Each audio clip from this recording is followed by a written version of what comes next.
John Cena has had one of the most legendary careers in all of WWE. Today, we're taking a look at WWE 2K23's Showcase mode, and we are going to rank all of the John Cena matches that are in this mode. The tier ranking works like this. We are going to give each match a ranking of either awesome to good to meh, and all the way down to fail. We're not only going to be taking into account the match itself, but we are going to take a look at how 2K put this match together in the game, because some of them are just a little bit frustrating to finish. Let's kick it off with the match of John Cena versus Rob Van Dam, ECW One Night Stand. This match is really important, not only for Cena, but for RVD. Obviously, with it being an ECW arena, the crowd was firmly behind RVD throughout all of this, and John Cena was walking in as WWE champion. If you watch this on TV or on pay-per-view when it happened, this was so special. The signs of if John Cena wins, we riot. John Cena throwing his t-shirt in the crowd, having it tossed right back. The crowd was such a key part in making this what it was, and that is an awesome experience. Now within 2K itself, I'm not a huge fan of the showcase mode because I don't have commentary and I don't like having to pause the menu like all the time to see what my next move is going to be because I'm a big dummy when I play this. But I'm putting that aside for this ranking system. And looking at how the match itself was put together in 2K, it followed along the major beats of what happened. You had the spots where Van Dam is going in head first into the steel chair into the corner, leg drops to the outside to John Cena, having ECW One Night Stand in the Hammerstein Ballroom, creating that atmosphere, the rabid crowd, and having John Cena lose was monumental. It was the sign of RVD getting that big push from WWE during this time period, and I loved it. This match itself and how 2K put it together, I'm giving it a rating of awesome. The next match we have is going to be John Cena versus Kurt Angle, and this was John Cena's main roster debut, kicking off the Ruthless Aggression era in WWE. Kurt Angle at this point was dominating WWE, having an open challenge that he is the one that trademarked, and they had a hard-hitting competitive match for John Cena's first main roster debut. I had watched this all the way back in 2002, and it's funny to watch this because with the promo and having John Cena come out with his like just really straight up attire in the red and the black, at the time you didn't think John Cena was going to be anything. In fact, he was going to get let go by WWE, but he did showcase quite a bit in this match. Now for 2K putting this match together, while it wasn't a very long match, 2K also really made this thing feel kind of short. It does follow along the actual match itself, but it's a ton of German suplexes in the match when you're playing it. Kurt Angle wins with the tight arm roll up that he does on John Cena, and you don't even get to really pull this off in the game itself. So while it's a memorable moment for John Cena, I gotta mark this down a little bit and I'm gonna put it in the good category. We're moving on to Vengeance 2003, where we're getting American Badass Undertaker versus John Cena. At this point in John Cena's career, he's young, he's arrogant, he pushed the buttons of the dead man. The match itself is a ton of brawling and strikes because it's an Undertaker match, and it's not for any titles either. During the match, John Cena tries to pull out his chain, and then John Cena starts pummeling Undertaker in the corner, and he reverses it into a last ride to end the match. I didn't find this to be anything crazy special, even for the time when I was watching it on TV. It was starting to just develop John Cena overall as a character. I'm gonna have to put this down into the meh category, because even playing it in 2K, I was just kind of bored with it a little bit for this match. I didn't find it very exciting. Okay, the next one is the WrestleMania match of John Cena versus The Undertaker, WrestleMania 34. The storyline for this was very goofy. Like, it was very John Cena, right? Cena wasn't getting a match against anybody. And so instead of putting him in like a really in-depth program, they decided to just have it where John Cena is trying to provoke The Undertaker into giving him a match. And I really didn't care for it. I found it very silly. They had John Cena in the crowd, and they were going to try and get this WrestleMania match for John Cena. This one in the game itself is fine to play. It's okay, because you're doing a lot of just Undertaker's big spots, and like the Mania match itself, it's very short. You weren't having this long historical match against The Undertaker where you even thought he was gonna lose to John Cena. I'm gonna give it a meh, because I didn't really care for it, mostly because of how the build was, and again, pretty short within the context of the game. Okay, the next one is Night of Champions John Cena versus Triple H for the WWE Championship. This was stemming off of their like over 2-year rivalry they were having. Triple H is dominant as champion and just running wild, brother. Couple of reasons why I like this in the game itself.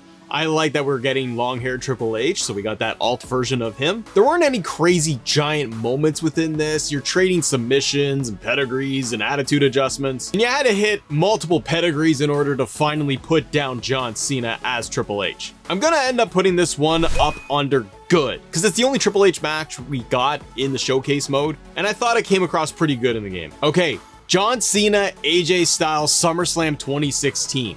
I can tell you right now, I really loved this match. If you go back and watch it, it's, well, phenomenal. The chemistry between John Cena and AJ Styles was really, really high. And this is AJ Styles coming into WWE, proving himself, and having to go up against a almost legend at that point of John Cena. AJ going from an attitude adjustment into the Styles Clash was awesome to see. The spots within the match itself in the 2K game in the showcase, I thought did a good job of highlighting everything, all the key moments within this. And because the showcase is centered around all the losses John Cena took, this was a memorable one because it was AJ Styles coming into WWE after the Royal Rumble, after WrestleMania, and it's one of those matchups that at the time you're like, you were really, really excited to see these two going at it, and you had AJ Styles going over as well. For me, I'm putting this up in the awesome category. Now, sticking with SummerSlam, we're moving over to Edge versus John Cena. At the time, Edge is your WWE champion, and these two just went at it for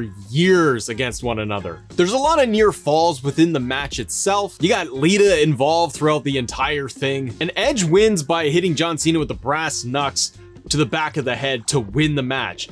I don't like within the context of the video game that they didn't let us do a lot of those bigger moments. It's a good match, but I think it's missing us being able to do some of those setups and some of those things within it. I like the unlockables for it, and I thought it played well, and it was a longer match than the other ones in the showcase, so I'm putting it under good. New Year's Revolution is next. Edge, John Cena after the Elimination Chamber. The Chamber rises, and Edge comes out with Lita. Vince McMahon is out there too, and Edge cashes in Money in the Bank for the very first time. This is a short sequence, a short showcase match overall, obviously because it's post-Elimination Chamber, but it's incredibly monumental for what it is, being the first Money in the Bank cash-in. When you watch this thing live, it was so shocking. You didn't think it was gonna happen. You had no idea or inclination that Edge was gonna cash in because it was the first time there was a cash-in.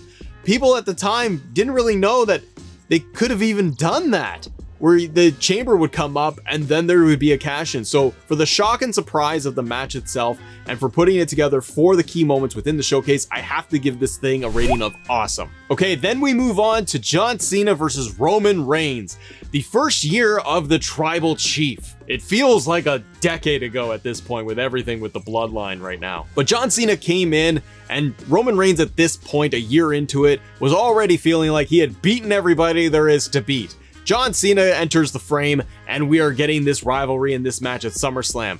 The thing is though, is if you go back and watch the build to this, you never really felt like John Cena was going to beat Roman Reigns. It really just felt like John Cena's whole thing was, I just need to pin you 1, 2, 3.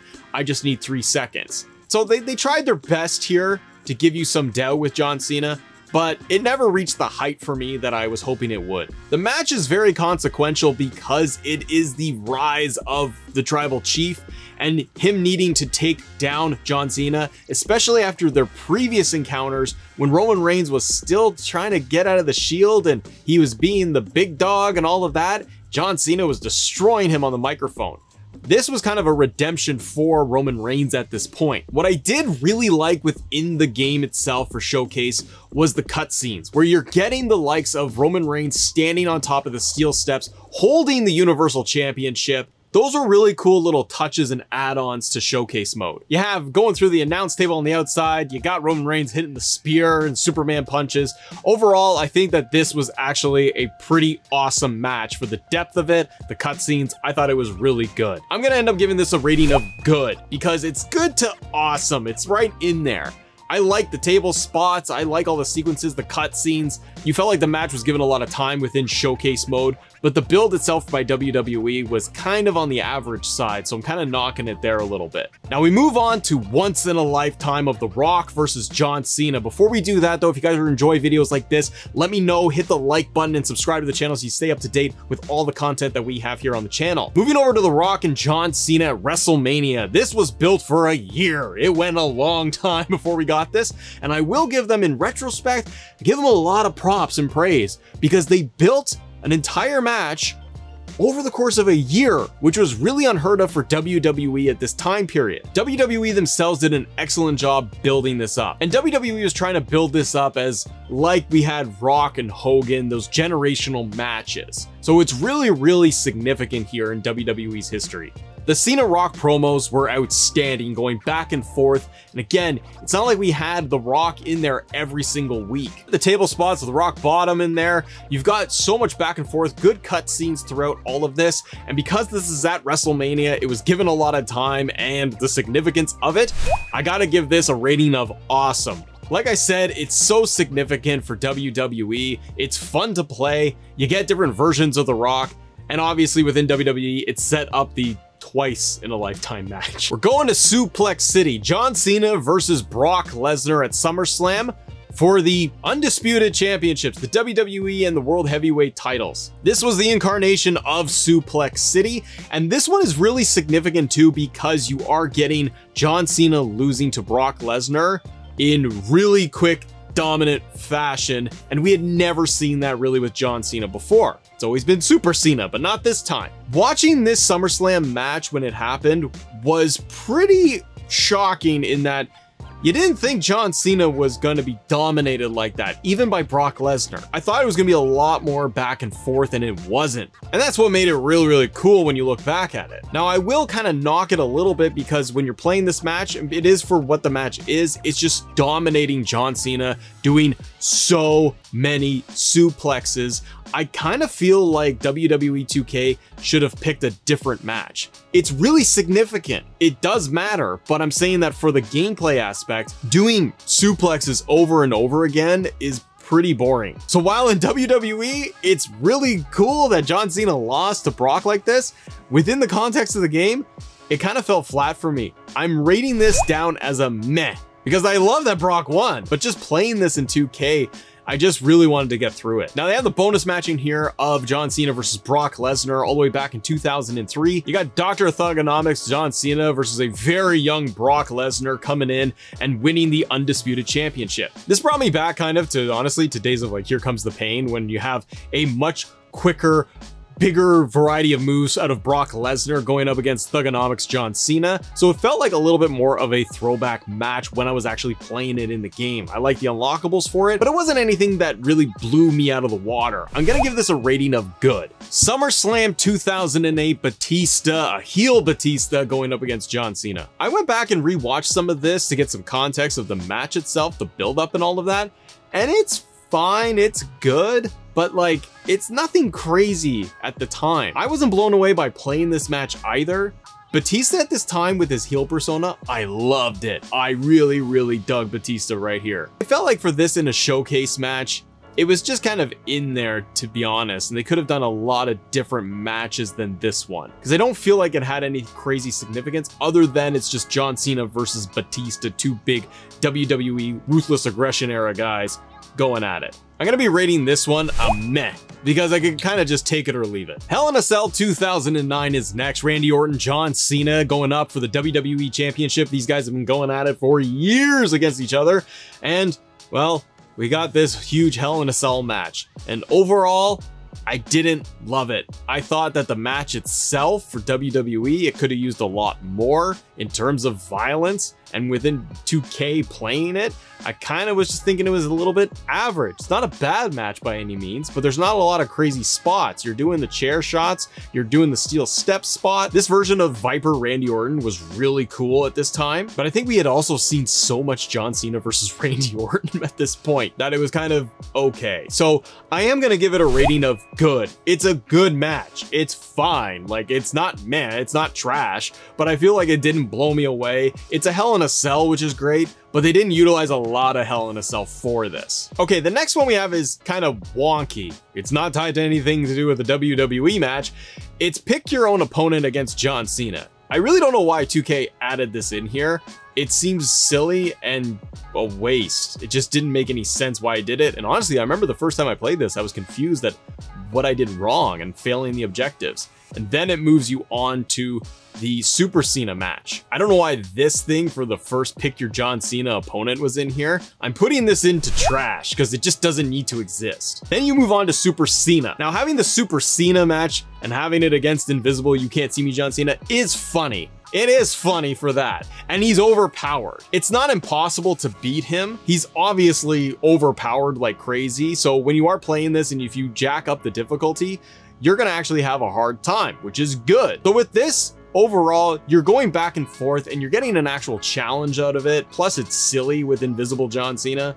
I have to give this a rating of good because it is fun and it is a nice final challenge, or one of the final challenges you have in the game mode. And the last one we have here for Showcase is going to be the Fatal 4-Way match. John Cena, Bruno Sammartino, Stone Cold Steve Austin, and Hulk Hogan, brother, going at it in a Fatal 4-Way elimination match. And this unlocks Bruno Sammartino at the very end. It's representing all these different legendary icon wrestlers over the course of its entire WWE history, and I think that's kind of cool. It's no holds barred, so you can do whatever you want. It's not terribly challenging. If you isolate each of the wrestlers, you can take the guy out on the outside and beat them fairly easily. It's got a little bit of a challenge because each of them are pretty difficult, but you can get through it by eliminating every single one of them, and you're not replaying it 1,000 times. I wish that they were doing this at a custom WrestleMania arena show that you could then unlock in the game. I think that is a little bit of a knock because it's supposed to be this specialty match. So this isn't awesome by any means.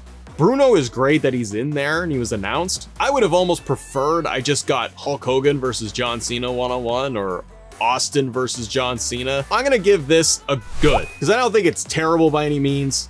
And you get to have some fun with the eliminations and the weapons. Now, what are your picks and ratings for the John Cena Showcase? And if you guys enjoy videos like this, hit the like button. I will see you on the next video. Bye.